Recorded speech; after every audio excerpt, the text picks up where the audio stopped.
Hey, salut à tous et bienvenue dans cette vidéo consacrée au documentaire Neymar, le chaos parfait. Il s'agit, je le rappelle, d'un résumé du documentaire retraçant la carrière de Neymar, actuellement diffusé sur Netflix. Pour ceux qui l'auraient raté, l'épisode 1 est sorti hier sur la chaîne. Ceci étant dit, c'est parti pour Neymar, le chaos parfait, épisode 2.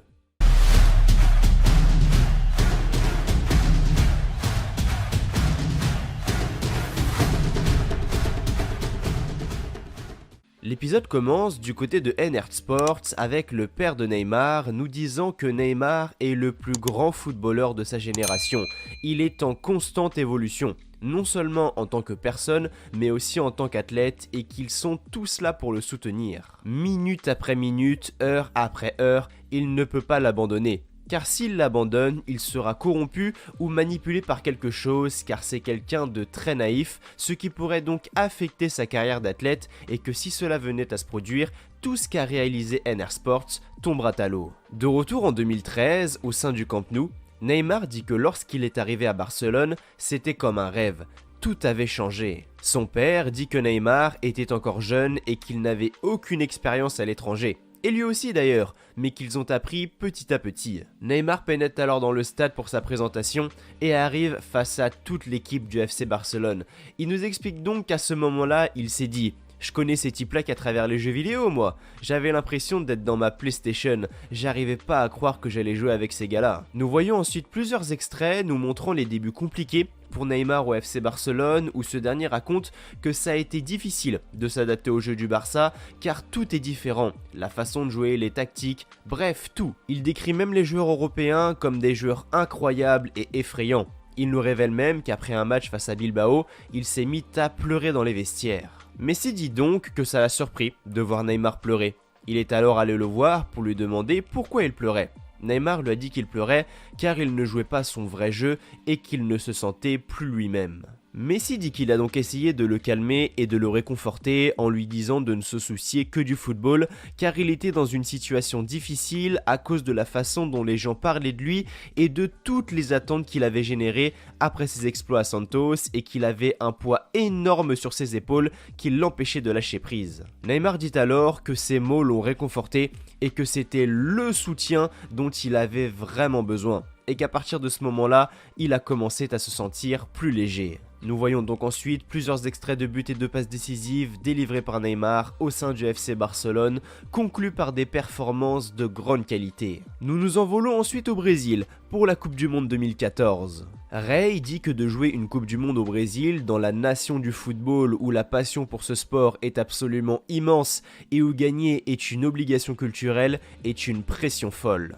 Neymar dit qu'il n'y a pas de sentiment plus grand et plus fort que de représenter son pays, mais que c'était très difficile et compliqué. Nous le voyons alors exceller avec le Brésil lors des premiers matchs de poule en marquant but sur but. Neymar dit qu'il a toujours été clair à ce sujet, son rêve est de devenir champion du monde. Cependant, après un contact rude lors du match Brésil-Colombie, Neymar a été touché aux vertèbres. Il dit qu'il a eu très peur et qu'il n'arrivait plus à se tourner. C'est alors à ce moment précis qu'il s'y mit à pleurer. Dani Alves dit que cet événement dépassait le cadre du football. À ce moment-là, il était très inquiet pour lui car son frère criait de douleur. Il souffrait beaucoup mais qu'il ne savait pas ce qu'il allait lui arriver. Neymar est alors transporté d'urgence à l'hôpital. Sa mère raconte que Neymar essayait de montrer que tout allait bien, mais qu'en tant que mère, elle a senti que quelque chose n'allait pas. Neymar dit donc que le docteur est venu le voir en lui disant qu'il avait deux nouvelles à lui annoncer, une bonne et une mauvaise.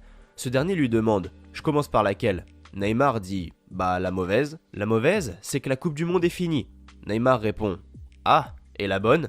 La bonne, c'est qu'à 2 cm près, vous ne pourriez plus marcher. » Neymar est donc passé tout près de la catastrophe. Ses partenaires l'ont appris et ont insisté sur le fait que la demi-finale face à l'Allemagne sera jouée en grande partie pour Neymar et pour tout ce qu'il a apporté. Malheureusement, vous connaissez la suite, tout ne s'est pas passé comme prévu. Le Brésil a vécu une des plus grosses humiliations de l'histoire de la Coupe du Monde en perdant 7 buts à 1. Neymar dit alors que c'était un match totalement incroyable et qu'il s'est dit « Mais qu'est-ce qui se passe ? Je vais me réveiller ?» Il n'en croyait pas ses yeux et que quand le match s'est terminé, il a pleuré. David Luiz dit qu'il voulait faire plaisir à son peuple qui a tellement souffert ces derniers temps et qu'il est désolé pour cette élimination honteuse. Neymar dit qu'il était totalement abattu, mais que ce qui lui a donné la force d'avancer, c'est sa famille et ses amis. Sa mère dit qu'elle a eu une impression de déjà-vu, car quand Neymar avait 4 mois, ils ont eu une histoire similaire. Son père jouait au foot et a eu un accident. Ce dernier a été cloué au lit et branché à une machine pendant 6 mois, et que le docteur lui a dit exactement la même chose. Je ne sais pas si votre mari remarchera un jour. Elle dit alors que tout lui est revenu comme si elle y était, car son fils vivait la même chose que son père. Son père dit alors qu'en tant que joueur de foot, il n'a pas eu de chance. Il a joué jusqu'à ses 32 ans, il a fait face à des blessures physiques, des problèmes sociaux, et qu'au final, il a terminé maçon. Mais que tout ce qui lui est arrivé l'a aidé, et qu'il a donc essayé de protéger son fils en l'empêchant d'avoir les mêmes peurs et les mêmes combats que lui.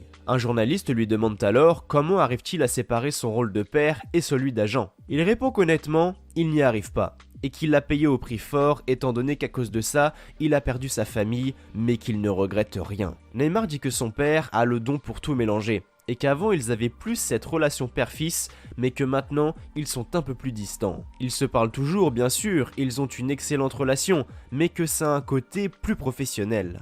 De retour en 2015, Neymar qualifie cette année comme la meilleure qu'il a passée à Barcelone.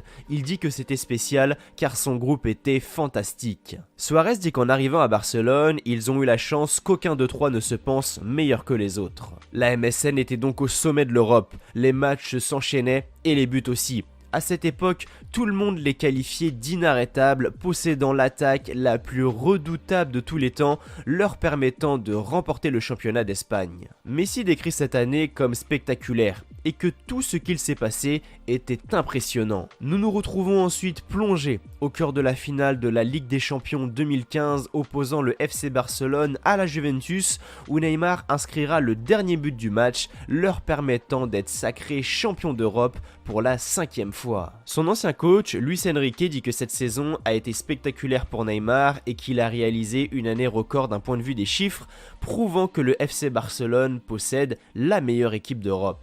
Neymar nous montre ensuite une vidéo sur son portable où nous voyons Messi, Neymar et Suarez après la finale en train de danser complètement bourré et Neymar dit « Regardez Messi, il danse, c'est rare de le voir comme ça ». Nous avançons ensuite en 2016 où Neymar fait les gros titres pour les vacances qu'il a passées à Rio. Les journalistes pointent donc une nouvelle fois son non-professionnalisme indiquant que ce n'est pas dans l'intérêt du football. Le peuple brésilien indique d'ailleurs qu'il y a une crise profonde au sein de leur pays et que c'est indécent de dépenser autant d'argent et que Neymar ne respecte pas les gens. Son père dit donc qu'il y a deux Neymar. Il y a le Neymar joueur et le Neymar en dehors des terrains et que s'il n'avait pas cette force mentale et ce talent, il n'aurait pas survécu aux critiques. Nous entrons ensuite dans la partie Jeux Olympiques qui pour les Brésiliens était une question d'honneur et que c'était le seul titre majeur qu'il manquait au Brésil. Neymar dit que les Jeux Olympiques ont été compliqués tout au long car tout le monde a commencé à dire qu'il se fichait de l'équipe nationale et que tout le monde le maudissait. Son père dit que l'image de son fils était en train d'être détruite à tel point que le maillot de Neymar se faisait raturer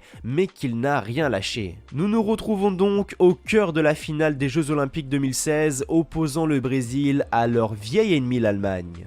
Après 120 minutes de jeu, le score est toujours de 1 partout. Les médailles d'or et d'argent vont donc se décider au tir au but. Et après un raté de Petersen, le Brésil est à un penalty de la médaille d'or. Neymar s'est donc avancé pour tirer ce penalty et le Brésilien raconte qu'à ce moment-là, son cœur a commencé à accélérer car le Maracana était plein à craquer et que tout le monde criait. Il s'est même dit « Putain, le gardien est immense !» Il a donc commencé à prier et dire « Seigneur, où est-ce que je dois le mettre ce penalty ? Seigneur, donne-moi la force. » Il dit qu'il a ensuite fermé les yeux en reculant et dès qu'il les a rouverts, la cage semblait immense et le gardien tout petit. Et c'est là qu'il s'est dit « Ok, c'est bon, je vais marquer. » Neymar transforme alors le penalty, permettant au Brésil de décrocher l'or olympique pour la première fois de son histoire. Neymar décrivait alors ce moment comme l'un des plus beaux de sa vie et qu'il était vraiment heureux. Pour sa 4e saison au FC Barcelone, Dani Alves dit que pour lui, c'est à ce moment-là que Neymar a commencé à se transformer et que quelque chose avait changé chez lui. Il était très ambitieux et pour lui, seule la victoire comptait. Nous nous retrouvons donc en 2017 lors du match aller des quarts de finale de la Ligue des Champions opposant le PSG au Barça. Un match qui, je le rappelle, s'est très mal déroulé pour Neymar et ses coéquipiers. En effet, le Paris Saint-Germain l'avait emporté 4-0, voyant ses derniers filets en demi-finale à 99%. Neymar dit alors qu'après leur défaite, il a fallu attendre 2 semaines pour le match retour. Il dit que la première semaine a été horrible car ils étaient tous bouleversés. Mais que la semaine du match, c'était comme si tout le monde avait eu un déclic. Ils savaient qu'ils allaient gagner et réaliser l'exploit pour se qualifier en demi-finale. Neymar dit que quand le match a commencé, tout s'est mis en place. Messi dit qu'ils se sont donnés à fond et qu'ils n'avaient rien à perdre après tout. Le match défile et le Barça arrive à mener 3-1 à la 62e minute. Neymar raconte alors qu'il s'est dit « On peut encore y arriver ». Les chances étaient minimes, mais on avait la foi. Jusqu'à la 88e minute où Neymar obtient un coup franc et le transforme. Il ne reste donc plus que 7 minutes avec le temps additionnel pour mettre 2 buts et créer l'histoire. À la 91e minute, Neymar transforme un penalty, 5-1. Et à la 95e minute, Neymar délivre un super ballon pour Sergi Roberto qui trouve le chemin des filets, permettant au Barça de l'emporter 6-1 et d'écrire l'histoire avec cette remontada qui n'était du jamais vu. C'était un moment historique. Neymar dit qu'il n'avait jamais eu ce sentiment auparavant. Ces frissons, ce pur bonheur, c'était un des plus beaux jours de sa carrière de footballeur. Ce qui explique l'un des tatouages sur sa jambe droite, 1% de chance, 99% de foi. Cependant, le journaliste Vincent Duluc explique que le soir de la remontada, le meilleur joueur du Barça, c'était Neymar. Et pourtant, l'image de la remontada, c'était Messi. C'était Messi que l'on voyait partout en photo. Et que c'était lui qui était porté en triomphe alors que c'est Neymar qui a gagné le match. Donc à partir de ce soir-là, il pense que Neymar a vu qu'il ne serait jamais le meilleur joueur de Barcelone et donc devenir le meilleur joueur du monde à Barcelone car il serait toujours dans l'ombre de Messi. Désireux de se renforcer pour gagner la Ligue des Champions le plus rapidement possible, nous apprenons que Nasser Al-Khelaifi a levé la clause libératoire de l'international brésilien qui le rattachait au FC Barcelone. Neymar a donc décidé d'aller au PSG avec une signature d'un contrat record de 222 millions d'euros. Son père dit qu'il n'était pas d'accord et qu'il ne voulait pas qu'il quitte Barcelone, mais que c'est sa décision et il la respecte. Un journaliste demande alors à Neymar ce qu'il va dire à ceux qui pensent que ce transfert est uniquement une histoire d'argent. Neymar dit que ces gens ne savent rien de sa vie et qu'il n'a jamais été motivé par l'argent, et que ce n'est jamais la première chose à laquelle il pense. Nous voyons ensuite son ancien partenaire, Luis Suarez, dire que ça ne l'a pas aidé, mais qu'en tant qu'ami, il lui a donné son avis en lui disant qu'il n'était pas d'accord avec sa décision. Les supporters barcelonais prennent alors ce départ comme une trahison, et que c'était comme s'il mettait un couteau dans le dos de tous les supporters du Barça. Neymar disait que ça l'attristait d'entendre tout ça, et qu'il ne voulait pas que ça se passe comme ça, mais que c'est impossible de faire plaisir à tout le monde. Messi dit ensuite qu'il ne sait pas ce qui l'a motivé à partir. Il ne lui a jamais dit. Son père précise tout de même que Neymar n'a jamais voulu être meilleur que Messi, et que ça n'avait rien à voir avec le fait qu'il soit dans son ombre, car Neymar aime Messi. Il dit également que l'objectif premier était d'aider un championnat à atteindre un niveau supérieur. Car à cette époque, le championnat de France n'était pas vraiment reconnu. Neymar disait que le projet qui lui a été proposé l'a ému et que ça a remué quelque chose en lui et qu'il a donc accepté cet immense défi. En septembre 2017, les yeux du monde entier étaient rivés sur lui. Les journalistes priment alors le fait que Neymar veuille montrer au monde entier de quoi il est capable, car maintenant tout tourne autour de lui et c'est lui la star. Les experts en communication disent que lorsque vous êtes une star, vous êtes comme dans un rêve, vous vous sentez pousser des ailes, mais vous restez humain malgré tout. Et si vous vous prenez pour un surhomme, tout peut s'arrêter d'un coup. Et c'est à partir de ce moment précis que la descente aux enfers commence. Ils disent que si vous regardez les blessures que Neymar a eues, aucune ne s'est produite près de la surface de réparation. C'est toujours au milieu de terrain, à faire des choses inutiles, à essayer d'en faire trop. Personne ne quitte le Barça. Il est parti parce qu'il voulait être la star, mais il l'a vite regretté. Neymar dit que cette blessure l'a fait souffrir et qu'il était très triste, mais qu'il a réussi à passer à autre chose et qu'il a tout fait pour être aux côtés de son pays pour la Coupe du Monde 2018. Nous nous retrouvons donc en Russie pour la Coupe du Monde 2018. Les gens disaient que cette Coupe du Monde aurait dû être la Coupe à Neymar, mais qu'au final, ça s'est transformé en toute autre chose. Neymar dit que pendant la Coupe du Monde, on l'a accusé de se jeter souvent au sol. Mais pourquoi ? Est-ce qu'il tombait sans raison ? Évidemment que non. Il dit que lors d'un match face à la Suisse, il y a eu au moins 9 fautes sur lui. Cependant, les experts en communication décrivent ses actes de pathétique et que tout doit tourner autour de lui.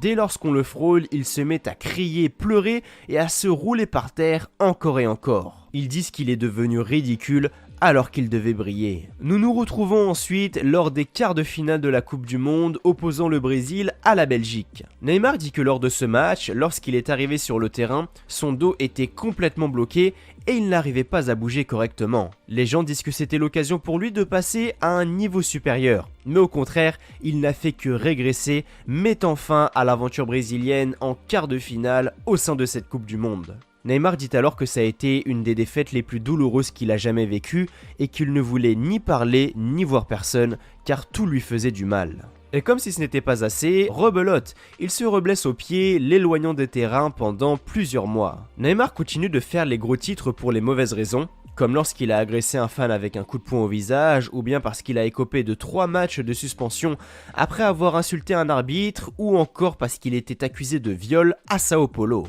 Cette affaire de viol va le suivre pendant un bon nombre de temps. Sa mère dit qu'elle était totalement sous le choc et qu'elle n'en croyait pas ses yeux. Neymar aurait fait la rencontre d'une femme sur les réseaux sociaux qui l'aurait violé le 15 mai à Paris. L'accusatrice dit que Neymar était ivre, agressif, violent et qu'il a eu des rapports sexuels contre son gré. Neymar disait qu'il était accusé de viol et que c'était une accusation très sérieuse, mais que ceux qui le connaissent savent qu'il ne ferait jamais une chose pareille, mais que la vérité surgira tôt ou tard. Car oui, même avec la vidéo, nous n'avons pas le contexte, donc c'est très difficile d'avoir un avis tranché sur la question, même si nous voyons clairement la jeune femme le frapper en lui reprochant de l'avoir agressé. Mais même après cela, et après être passé devant le bureau du procureur, ces derniers ont décidé d'abandonner les charges en raison du manque de preuves concernant les accusations de la victime présumée. Nous voyons ensuite le père de Neymar faire la morale à son fils en lui disant de faire beaucoup plus attention à ce genre de choses dans le futur, car ça met en danger la chose la plus importante qu'ils ont construite, c'est-à-dire son image. Il dit que quelqu'un doit le protéger et que ça a toujours été comme ça, mais que ça s'est arrêté car Neymar a commencé à dire que c'était sa vie ou encore que ce n'était pas un fils à papa. Mais son père dit que ça n'a rien à voir, son fils est accusé de viol, donc c'est normal qu'il intervienne. Neymar dit qu'il est d'accord, mais que son père parle mal aux gens, que ce soit avec ses amis, ses gardes du corps ou encore ses employés. Il lui reproche également de lui rabâcher qu'il fait énormément de conneries, alors qu'il en est conscient, mais qu'il crie tout le temps car il n'aime pas être contredit et que c'est pour cela qu'il n'aime pas les discussions avec son père car elles finissent toujours par une dispute. Son père lui dit d'arrêter tout de suite d'être arrogant et de faire preuve d'humilité. Il dit qu'il n'a pas envie de pleurer. Dans 10 ans, sa carrière sera finie et ils auront terminé leur travail, alors il pourra se reposer et il héritera de tout ce qu'ils ont réalisé. Le tout sans souffrance et sans aucun regret et qu'il est sûr que s'ils arrivent à aller au bout, après, ils seront tranquilles. Neymar dit que son père lui a tout appris et qu'il a toujours pris soin de lui 24 heures sur 24, mais qu'à partir d'un moment, il ne veut plus de ça, et qu'au final, il finit par perdre son père. Après cela, les news commencent à fuiter, et nous apprenons que Neymar ne veut pas rester à Paris et qu'il veut retourner chez lui à Barcelone.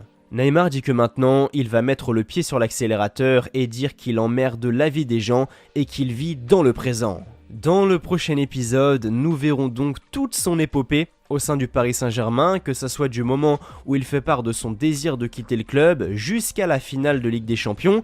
Bref, soyez au rendez-vous pour ce prochain épisode qui s'annonce très plaisant. Voilà les amis, c'était tout pour le résumé de l'épisode 2 de Neymar, le chaos parfait. J'espère qu'il vous aura plu. Avant de partir, n'oubliez pas de lâcher un like si la vidéo vous a plu et n'hésitez pas à vous abonner pour en voir plus et pour soutenir mon travail. Ça vous prend que 2 secondes mais ça m'aide énormément. Nous on se retrouve très rapidement pour le prochain épisode, l'épisode 3. D'ici là, prenez soin de vous. Je vous souhaite comme toujours que du bonheur, que des bonnes choses. Portez-vous bien et merci à vous d'avoir regardé cette vidéo. Allez, ciao, bye bye.